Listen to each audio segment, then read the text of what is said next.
ठंडा में फट रहा है इसीलिए ओढ़ के सूत रहे हैं। तो कमर पतरी ये गाना के बारे में अपडेट बताने वाले हैं। कमर पतरी या किस कलर की पहने हो चड्डी, ऐसा ही कुछ गाना आने वाला है। कल सुबह आ जाएगा आराध्या फिल्म से, यही अपडेट बताने वाले हैं। तो पोस्टर यहाँ पर देख लो कैसा दिखाई दे रहा है। आराध्या फिल्म से निकल के आ गया, 2 घंटे पहले ही आ गया था। मेरे में पहले चार्ज नहीं था, इसीलिए हम वीडियो ऐसे बना रहे हैं।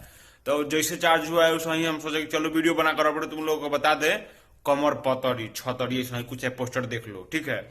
तो इस गाने को लिखे हुए हैं कुंदन प्रीत और आर्या शर्मा का म्यूजिक है। और घुमा फिरा के बात नहीं करते हैं, आते हैं सीधे टॉपिक पर।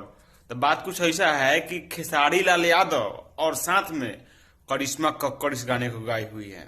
तो गाना बहुत ही जबरदस्त होने वाला है। पहिल का गाना नया साल में जो है, मतलब इस नया साल का फर्स्ट जो गाना आया तो तनिको पसंद नहीं आया। मतलब जैसे कि होता है ना कि लगन में डहा दे सा प्रेम चोपड़ा नियर, तो प्रेम चोपड़ा नियर गाना नहीं डहा पाएगा। तो दूसरी का गाना से उम्मीद देखते हैं कैसा है क्या नहीं है। तो आप लोग चैनल पर नए हैं यानी कि हैंडसम भोजपुरी पे नए हैं, तो चैनल को सब्सक्राइब करिए, वीडियो को लाइक करिए, शेयर करिए, ताकि हमारे जितने भी भाई है सभी के पास ही पहुंच जाए। और ये कमर पतरी या छतरी जो भी गाना है कैसा लगा कमेंट करिए। और कल जाकर के सुनिएगा आराध्या फिल्म से, आराध्या फिल्म्स। हम मिलते हैं नए वीडियो में, ऐसा ही कोनो जबरदस्त कुछ खास तब तक के लिए बाय, जय हिंद, जय भोजपुरी।